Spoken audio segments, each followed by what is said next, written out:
Les doy la bienvenida a Cultivando Igualdad, historias de mujeres y hombres. Un programa de audioaprendizaje financiado por la empresa Fives. Cultivando Igualdad fue creado para sensibilizar y promover la comprensión de la igualdad de género en la vida cotidiana del personal y los proveedores en toda la operación Fives. Cada capítulo será una oportunidad de aprendizaje sobre género y empresa, y a medida que avancemos, descubrirás las oportunidades que hay cuando cultivamos igualdad. Así que prepárate para aprender y crecer juntos, juntas, en nuestro programa de autoaprendizaje. Bienvenidos, bienvenidas a este nuevo capítulo de nuestro programa de autoaprendizaje. En nuestro primer episodio definimos el sexo como algo con lo que se nace, una realidad biológica que diferencia a hombres de mujeres. Y exploramos el género como el conjunto de comportamientos y roles asignados socialmente en distintos ámbitos de la vida. Hoy damos un paso más allá para abordar un tema fundamental, pero que muchas veces genera dudas, silencios e incluso vergüenza: nuestra sexualidad. Durante los próximos 2 capítulos vamos a explorar este aspecto clave de nuestra identidad con claridad, respeto y la guía de una experta. Nos acompaña la doctora Danelia Cardona Lozada, médica de la Universidad Colegio Mayor de Nuestra Señora del Rosario en Colombia, posgrado en psiquiatría en Londres y especialista en bioética en la Universidad de La Sabana en Colombia. Doctora Cardona, bienvenida. Es un placer tenerla con nosotros. Muchísimas gracias por la invitación, Carolina, y qué alegría que podamos hablar de estos temas que generan tabú, pero que también son necesarios para vivir de una mejor manera todo lo que es nuestra sexualidad. Así es, doctora Cardona. Además, más potente aún que esto sea una iniciativa de una empresa del sector privado. Así que para comenzar, ¿cómo podríamos definir la sexualidad? La sexualidad es una parte fundamental de nuestra identidad. Lo que pasa es que hemos confundido sexualidad con genitalidad. Pero los seres humanos somos sexuados. ¿Eso qué quiere decir? Que venimos biológicamente determinados en lo que se llama el XX, que es el sexo femenino, y el XY, que es el sexo masculino. Las células de todo el cuerpo de una mujer tienen ese componente XX y las células de todo el cuerpo del hombre tienen ese componente XY. ¿Eso qué significa? Que en nuestra identidad física, emocional, es decir, psicológica, espiritual, por supuesto social, la manera como se proyecta nuestro sexo e identidad, pues está determinado por eso que somos hombre y mujer, por nuestra sexualidad, que es parte inherente a nuestra identidad. Doctora Cardona, entonces la sexualidad de hombres y mujeres es distinta por ese referente biológico que tenemos. Biológico, psicológico y espiritual, porque no es solo lo biológico, es también todo lo que nos hace hombres y todo lo que nos hace mujeres. Por eso es que la sexualidad va inherentemente unido a nuestra identidad. Entonces yo te pongo un ejemplo. Las mujeres y los hombres, pues biológicamente estamos hechos distintos, pero en cosas que de pronto no sabemos. La distancia de las caderas o el ancho de las caderas es más grande en las mujeres. Los hombres tienen un cerebro más grande. Su contenido de fibra muscular es mayor. Las mujeres tenemos más grasa. La manera como pensamos es distinta. El hombre es mucho más concreto, más práctico y más racional. La mujer es mucho más compleja, emocional y relacional. Y pues la manera, digamos, desde el ámbito espiritual, como cada cual vive su espiritualidad también es distinta porque somos distintos en esa identidad que nos hace hombres y mujeres. El mensaje que tal vez quisiera dejar es que la sexualidad va íntimamente unido a nuestra identidad como hombres y mujeres, no solo por una determinación biológica, es decir, así venimos, sino también en la manera como eso se expresa, en cómo pensamos, cómo sentimos y cómo actuamos. Doctora Cardona, entonces, ¿cuál sería la diferencia entre sexualidad y genitalidad? La genitalidad es lo que muchas veces confundimos con sexualidad. La genitalidad es la parte de nuestra sexualidad que se refiere a nuestros genitales, ¿sí? Que es parte de nuestra biología sexual y de nuestra biología como hombres y mujeres, pero como vemos es solo una parte de, no lo es el todo. Entonces, la genitalidad es lo que hace parte de ese aparato sexual reproductor femenino y sexual reproductor masculino. Entonces, la genitalidad hace parte de la sexualidad hace parte de nuestra identidad como hombres y mujeres. Somos seres sexuados, es decir, que pensamos, sentimos y actuamos diferentemente y además tenemos unos aparatos genitales que nos identifican en nuestra sexualidad para, por ejemplo, la procreación. Doctora, yo en este episodio quisiera aprovechar su gran experiencia en la sexualidad femenina y que nos enfocáramos solamente en eso. ¿Cómo se compone esa sexualidad de las mujeres? La genitalidad hace parte de la sexualidad, pero la genitalidad no es igual a sexualidad. Entonces, la sexualidad de las mujeres está compuesta por todo lo que es una mujer desde el ámbito biológico, el cerebro, las hormonas, el aparato reproductor femenino, la composición de grasa de su cuerpo, el ancho de sus caderas, eh, la finura en sus rasgos físicos, en la cara, en las manos, en los pies.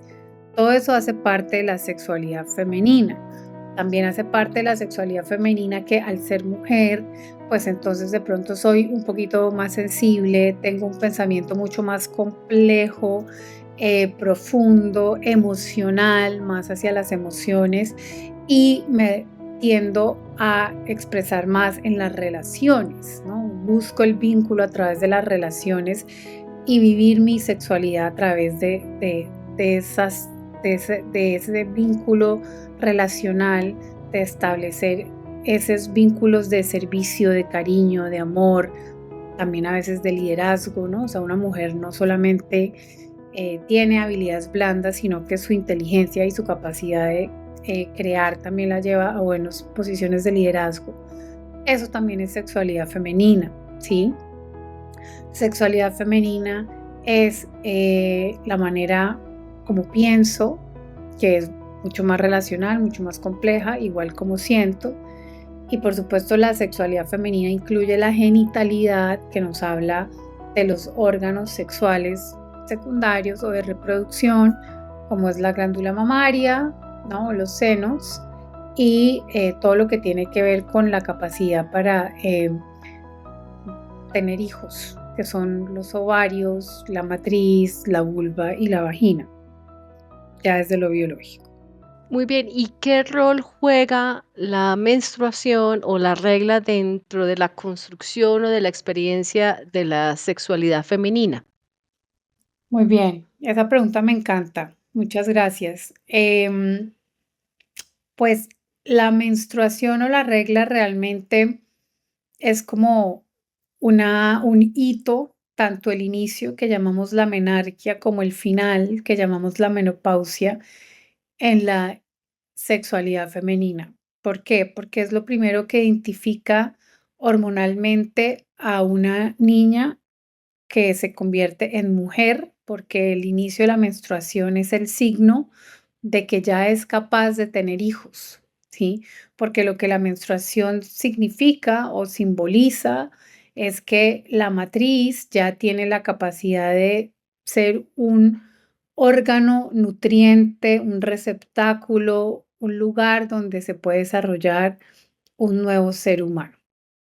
Entonces, desde ese punto de vista, es un hito simbólico, es un hito significativo y por supuesto es un hito que está relacionado con la sexualidad femenina, en su identidad maternal, en la capacidad de tener hijos. Y el final de la menstruación, lo que conocemos por la menopausia, pues también indica ya como el cierre de esta posibilidad de estar abiertos a la vida e inicia otro proceso en la vida de la mujer, donde ya al tener además un una disminución en su nivel hormonal, pues también eso va a tener, esto es muy interesante, eso va a tener un impacto directo en su funcionalidad, en su salud emocional, en su salud física y por eso, dato curioso, las mujeres pues son más propensas a morir de infartos cardíacos en la menopausia cuando no se han cuidado, no hay unos hábitos de vida saludable porque los estrógenos son cardioprotectores. Entonces, algo como la menstruación realmente marca como el hito, el inicio y el final de la vida fértil de la mujer. Por eso es significativo en lo que significa la sexualidad como identidad, porque eso marca una diferencia importante entre los hombres y las mujeres. Los hombres no tienen este inicio este rito de pasaje de la niñez a la adultez, mientras que las mujeres sí. Además, es profundamente interesante contemplar la menstruación como algo fundamental del ser femenino, de la sexualidad femenina. Y sin embargo, es posible ser profundamente femenino sin haber tenido embarazos y sin haber parido bebés. Porque creo que esa capacidad de parir cosas en lo simbólico, es decir, proyectos, ideas, empresas, es una combinación o algo que tanto los hombres como las mujeres tienen, solo que las mujeres tienen esa potencial de parir bebés, ¿verdad? Pero que para eso, para parir un bebé, para gestar un bebé, se necesita del hombre también, que es ese 50-50 de la genitalidad, si lo pudiéramos llamar así. Yo quisiera preguntarle, y es muchas veces o muchas de las sanciones que encontramos en el mercado laboral en contra de las mujeres y que favorecen a los hombres están relacionados con la maternidad.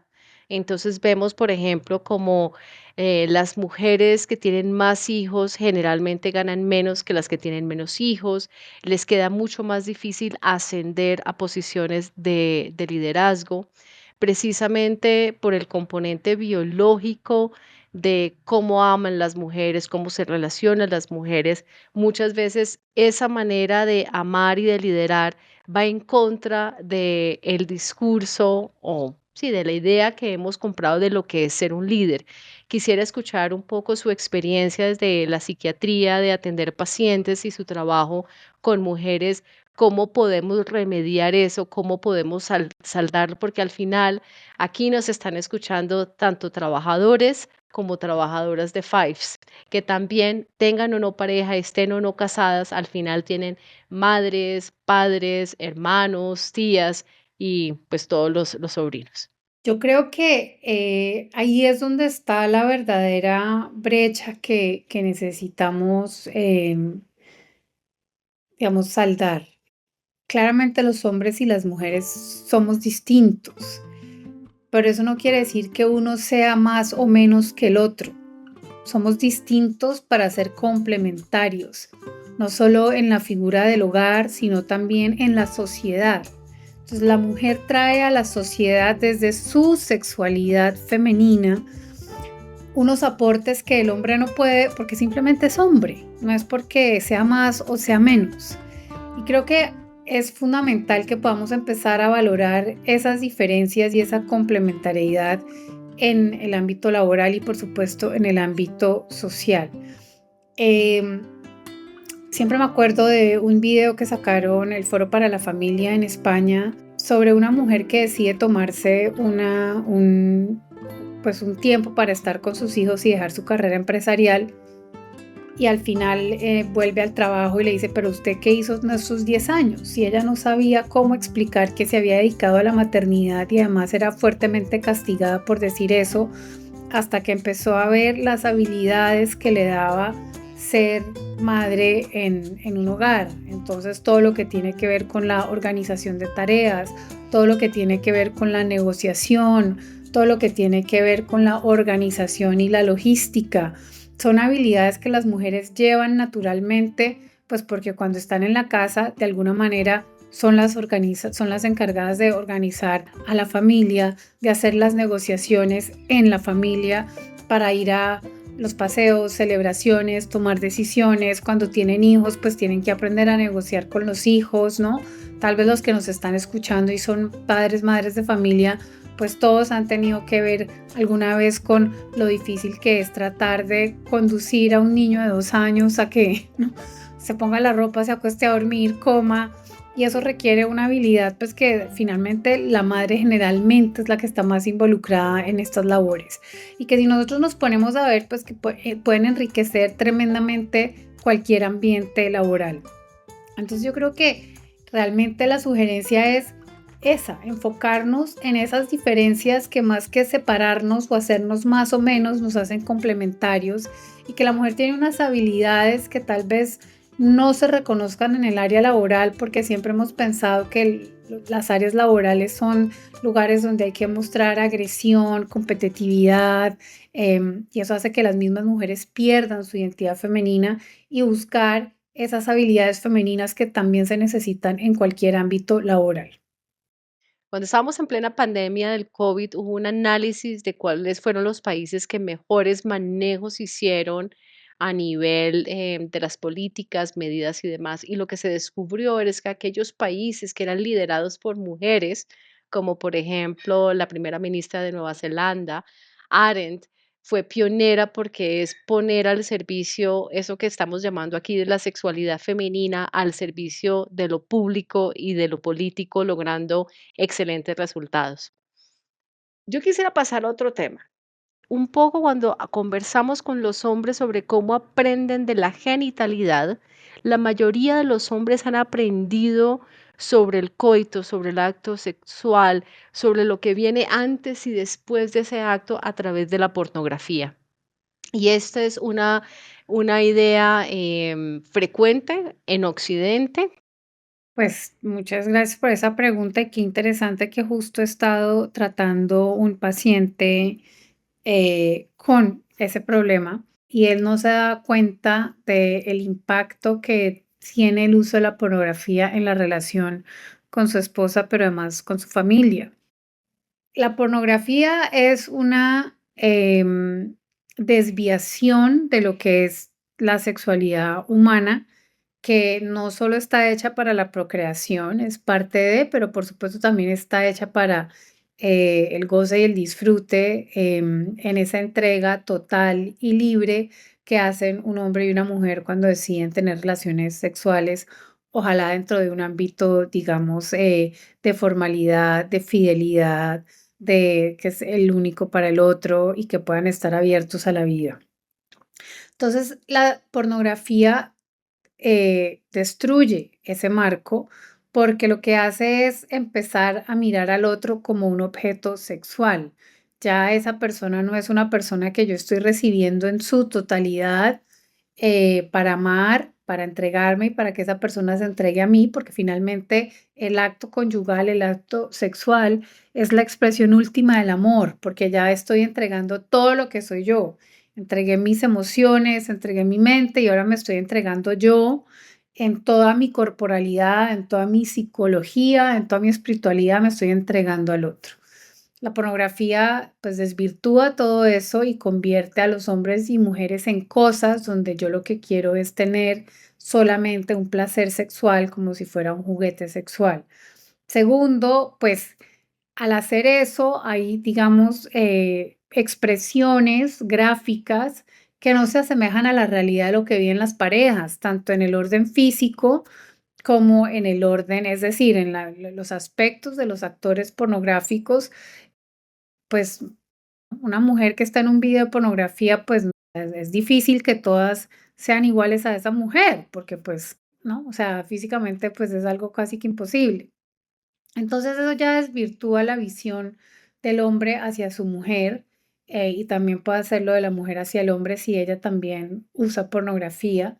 Y por supuesto va desvirtuando, digamos, el fin del acto sexual porque lo lleva a un lugar utilitarista donde además hay una cosificación no solo del hombre, sino también de la mujer. Entonces, en el caso de este paciente, pues él ya no podía tener relaciones sexuales con su esposa sanamente si no veía pornografía. La pornografía era como el Viagra de este hombre. Si yo veo pornografía, puedo entregarle a mi esposa lo mejor de mi acto sexual, pero si yo no veo pornografía, entonces como no tenía con qué excitarse, porque el cerebro es el mayor órgano sexual del cuerpo, entonces pues ya no podía tener una relación sexual normal. Desafortunadamente la pornografía es algo que está muy normalizado. Los hombres empiezan desde una edad muy temprana y eso impide pues que realmente se viva la sexualidad y la genitalidad y lo que es el acto conyugal de una manera pues libre, total y fiel. Gracias, doctora Cardona. Yo estoy de acuerdo con usted en que la pornografía presenta una visión utilitarista, mecánica sobre la sexualidad, independientemente si es una sexualidad en el marco de una relación monógama de matrimonio o una relación abierta o de cualquier encuentro sexual entre dos o más personas, de acuerdo a lo que los adultos definan. Y muchas veces solo se alienta el decidir, pero se olvida recordar sobre las consecuencias nocivas de algunas prácticas dentro de de la sexualidad. Yo creo que otro punto que sale con la pornografía es que la sexualidad la hemos envuelto, la hemos velado como un tabú, ¿verdad? Como algo de lo que no se habla, algo que tiene tintes de delicioso, pero de perverso a la vez, y eso hace que en las relaciones que hay en la familia de los padres no estén teniendo esas conversaciones con los hijos. Y eso también un poco nos muestra que necesitamos conocer nuestro propio cuerpo, nuestra propia sexualidad para tener estas conversaciones con nuestros hijos, con nuestros sobrinos, con los más allegados, para que realmente reciban información correcta y fidedigna sobre lo que está en juego en la sexualidad. Quisiera preguntarle por qué tenemos tanto tabú a la sexualidad, por qué ese morbo sobre el cuerpo humano. El morbo sobre el cuerpo humano existe en parte debido a la forma en que hemos sido educados sobre el mismo, ¿no? Porque vinculamos mucho el cuerpo humano solo a la genitalidad y nos perdemos de la belleza, del trasfondo que hay detrás de la corporalidad del ser humano, ¿sí? El cuerpo del ser humano pues es la expresión física, corporal, biológica de esa persona que hay detrás de esa carne. Entonces, mientras no podamos ver una integralidad en lo que significa la persona humana, en su parte biológica, psicológica, espiritual, pues siempre vamos a tratar de separar y de, digamos, satanizar lo que nos parece que escandaliza o tal vez también lo que nos asusta. Por supuesto, dentro de eso la desnudez, todo lo que tiene que ver con la educación en la genitalidad, que confundimos con sexualidad y pues esto se aprende desde la casa. Entonces es en la casa donde los padres necesitan revisar cuál fue la educación, las creencias que recibieron en este aspecto, entrar en una reconciliación con ellas mismas para poder ofrecer algo distinto a sus hijos, ¿sí? Es el mismo morbo el que nos lleva a ver la pornografía. Ahí yo creo que es muy importante aclarar que la manera como pensamos dentro de las familias está muy vinculada con el nivel más amplio y con las religiones, ¿verdad? Y la invitación que hago para quienes nos están escuchando es que vivan su sexualidad desde el placer y el gozo y la responsabilidad. Y que claramente en un encuentro sexual, esa pareja tiene derecho a decidir cómo lo quiere vivir. Y que si nosotros nos salimos del discurso, de la historia de que solamente mi sexualidad es cuando hay penetración, Entonces vamos a descubrir todo un mundo maravilloso, distinto, que no pasa por la penetración y por el coito. Y creo que eso abre un panorama gigantesco de exploración personal, de exploración con las parejas sexuales o con la pareja sexual, y también permite mantener o registrar o preservar la salud física sexual.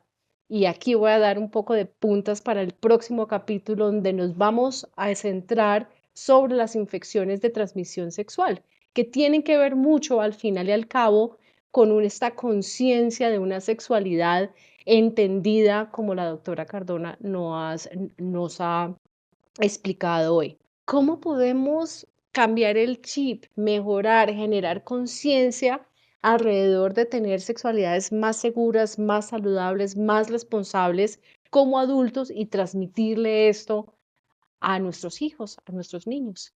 Pues lo primero es reconciliarse con lo que yo recibí, ¿no? Y entender que la sexualidad no solo es la genitalidad, sino es todo lo que me hace hombre y todo lo que me hace mujer y lo que eso realmente significa desde ese punto de partida.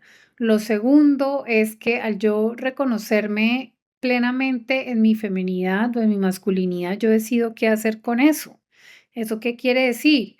Que yo decido si quiero tener un novio en mi adolescencia o si quiero tener un novio en la adultez o si nunca quiero tener novio. No significa que haya que tener relaciones sexuales con él, ojo, estoy hablando de la parte afectiva, porque vuelvo y digo, o sea, es muy importante entender que sexualidad no es igual a genitalidad, que sexualidad hace parte, es nuestra identidad afectiva. Entonces, tomo decisiones una vez yo me reconozca plenamente como hombre o como mujer, me puede dar las herramientas para tomar decisiones de qué es lo que yo quiero, no lo que me dice la sociedad, no lo que me dice la cultura donde vivo, que qué es lo que debo hacer, sino lo que yo realmente quiero hacer. Si soy una persona pues muy religiosa que considero que no quiero entregarme a un hombre hasta que me case, pues eso es absolutamente válido, no tiene por qué ser distinto. O si por el contrario es una persona que quiero explorar, pues voy a hacerlo asumiendo las consecuencias de lo que eso trae. Yo creo que parte de ayudar a generar una conciencia sobre cómo vivir responsablemente de nuestra identidad afectivo-sexual masculino o femenino es asumiendo las decisiones de las consecuencias que se toman. Voy a dar un ejemplo muy controversial, pero creo que viene al caso, y es el tema del aborto, ¿sí? Pues el aborto existe porque hay gente que está teniendo relaciones sexuales que no quiere tener hijos. Ok, pero es que los hijos se hacen teniendo relaciones sexuales. Entonces, ¿cuál es la respuesta a eso? Sí, la anticoncepción, pero no hay ninguna anticoncepción que sea 100% efectivo. Entonces, son cosas que yo quiero dejar aquí también para que realmente pensemos si estamos dispuestos a asumir las consecuencias de las decisiones que tomamos, que es lo que realmente nos hace libres y también responsables. Anudado a la genitalidad, ¿qué es lo erótico y lo afectivo y cómo eso se conjuga dentro de la sexualidad? Hay dos tipos de amor, eros y ágape. Eros es el amor físico, es la atracción sexual, ¿sí? Es lo que nos hace desear al otro desde la piel, desde el cuerpo. El ágape es el amor romántico, es lo sensible, es la afectividad, es el compartir. Por supuesto, son complementarios, el ágape siendo un poco más elevado, pues porque el ágape es el que permite ver al otro en toda su expresión como una persona y no simplemente como un objeto del deseo. Entonces, dentro de una relación sexual íntima, por supuesto que el ágape y el eros se necesitan, son complementarios. Y lo erótico es lo que está relacionado con el amor eros, que es lo que produce atracción sexual. Hay también muchos mitos alrededor de la genitalidad o tener sexo. Por ejemplo, las ideas de que con el sexo todo se soluciona. Es decir, si usted tiene un problema con su pareja, lo mejor es pues meterse a la cama porque ahí se soluciona todo. ¿Usted qué piensa de esas ideas? ¿Cómo lo ha visto en la consulta? Por supuesto, el sexo es un pegante importante en una relación, es la expresión última del amor, pero volviendo a esta pareja con el tema de la pornografía, pues cuando no hay intimidad emocional, que es la base de toda relación romántica, pues el sexo termina siendo una curita que puede hacer que la relación dure, pero que va a permitir que hayan grietas, porque realmente lo que genera intimidad es la intimidad emocional, ¿sí? Intimidad es que yo soy capaz de ver en el otro y que dejo que el otro vea en mí. Y eso solo se logra en espacios donde hay diálogo, donde no tenemos miedo a ser vulnerables. ¿Qué es ser vulnerables? Pues tener la capacidad de decir lo que no me gusta de mí y del otro. Sí, no siempre sentir que necesito estar fuerte para el otro o que soy el fuerte o la fuerte y que yo puedo con todo, ¿no? Todos tenemos esa capacidad de ser vulnerables, es la capacidad de entrar en contacto con nuestras emociones, con nuestros verdaderos pensamientos y ser capaz de expresárselos al otro. Entonces, esos espacios de vulnerabilidad, de intimidad, se construyen en la pareja a través del diálogo y eso no lo reemplaza la intimidad sexual.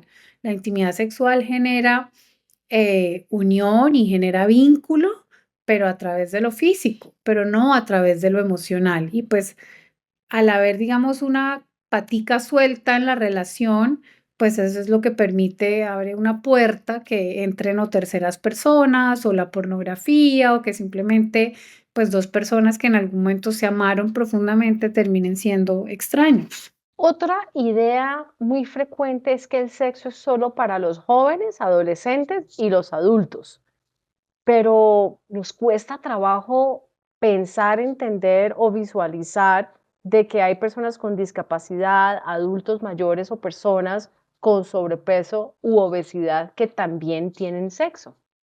¿Cómo lo ve usted? Somos seres sexuados. Por lo tanto, digamos, estamos hechos para tener relaciones sexuales. Como tú bien lo decías, la pregunta es dónde, cómo, cuándo y con quién.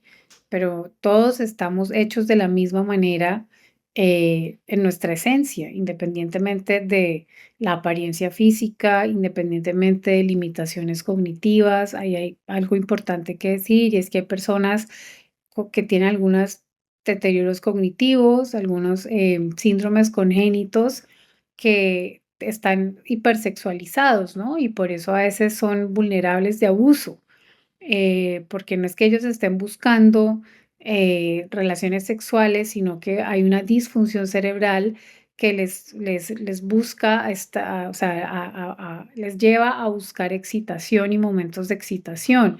Y ahí es cuando estas personas tienen el riesgo de ser abusados. Entonces, todos estamos hechos para tener relaciones sexuales. Esa es la antropología del ser humano. Qué genial, es decir, todos estamos dispuestos para el placer, no solo Sí, genital, sino en todas las esferas de nuestra vida. sí. ¿Cómo podemos saber, doctora Cardona, si tenemos algún desbalance en nuestra vida sexual, en nuestra sexualidad? ¿Cómo podríamos identificarlo? Yo creo que más allá de la sexualidad, o sea, al la sexualidad ser parte de nuestra identidad, lo primero es estar bien con uno mismo, ¿sí? ¿Cuáles son mis necesidades afectivas? ¿Qué quiero realmente en una pareja? ¿Qué quiero yo de una relación de pareja? ¿Realmente estoy listo para intimar sexualmente? ¿Qué pasa si veo pornografía? ¿Tengo un problema con la pornografía? O sea, todo esto, la sexualidad no se debe separar de la identidad de ser hombre o ser mujer o de quién soy yo. Entonces, antes de mirar en la parte de la sexualidad genital, es importante que yo revise mi sexualidad afectiva, cómo estoy yo afectivamente como hombre y como mujer, o sea, que dónde están mis dolores, cuánto me conozco, qué pienso de las relaciones sexuales, qué pienso de lo que yo quiero de una relación de pareja y ahí es donde yo empiezo a tomar unas decisiones maduras que me permitan asumir las consecuencias de las decisiones que tome. Doctora Cardona, primero, gracias. Y segundo, ¿tiene algún mensaje clave para cerrar este capítulo? Muchas gracias primero por la invitación y quisiera dejar 3 mensajes clave. Lo primero es que la sexualidad no hace una parte separada de quiénes somos en nuestra identidad femenina o masculina, sino que al contrario, hace parte de una gran sombrilla, lo que llamamos la afectividad, que es donde se mueven nuestras emociones, nuestros pensamientos, nuestros deseos y nuestros anhelos. Todo esto hace parte de la afectividad, la sexualidad hace parte de esa afectividad y la genitalidad hace parte de la sexualidad y la afectividad. Para yo tener una sana sexualidad, primero necesito una sana relación conmigo mismo. Saber quién soy, qué quiero de la vida, qué quiero de mis relaciones de pareja, darme la oportunidad de tener una conversación muy sincera conmigo mismo para poder asumir las consecuencias de las decisiones que estoy tomando. Y tercero, es que es muy importante que yo haga las paces con las creencias con las que fui educado en estos temas, para poder transmitir a mis hijos un mensaje mucho más libre, pero también para poder tomar decisiones de acuerdo a mis principios y a mis creencias y no necesariamente a lo que la cultura o la sociedad me estén informando. He aprendido muchísimo hoy, así que me voy feliz. Espero que quienes nos estén escuchando sientan y perciban lo mismo. Fue con muchísimo gusto, Carolina. Mil gracias nuevamente por esta invitación tan importante. Y así llegamos al final de este capítulo, porque la sexualidad nos atraviesa a todos y merece ser explorada sin miedo y con mucha curiosidad. Hoy desafiamos creencias y abrimos espacios para conversaciones más libres y empoderadas, porque la sexualidad no es solo placer, es identidad, es conexión, es conocimiento propio y sobre todo es un derecho que nadie debería sentir miedo de ejercer. 3 mensajes claves. Primero, cuestione sus creencias sobre la sexualidad y aproveche para despedirse de una vez por todas de la culpa y de la vergüenza sobre su propio cuerpo y el placer. Identifique sus propias necesidades afectivas y sexuales. Acéptese y viva su sexualidad con seguridad y responsabilidad. Sea dueño, dueña de sus decisiones, sin competir ni cumplir con estándares ajenos. Segundo, aprenda más sobre cómo experimentamos y damos placer mujeres y hombres, cómo se hacen los bebés y cómo funciona la fertilidad. Y tome una decisión libre e informada sobre el método de planificación familiar más adecuado. Tercero, la intimidad sana requiere respeto mutuo, comunicación y conciencia. Que el sexo no es solo el coito o la penetración. Y recuerde que lo erótico es una celebración y que el amor no lo vamos a encontrar en los genitales. Y ahora les toca a ustedes. Lleven esta conversación más allá. Hablen, escuchen, infórmense, porque entender nuestra sexualidad es entender y vivir una parte esencial de nuestra humanidad. Y hoy los dejo con esta frase del filósofo y poeta alemán Friedrich Nietzsche. Amar la sexualidad es amar la vida, la veneración de la creación de vida y afirmación del triunfo de la vida sobre la muerte. Gracias infinitas por su tiempo. Gracias infinitas por su atención. Y nos vemos en el próximo capítulo donde continuaremos cultivando igualdad.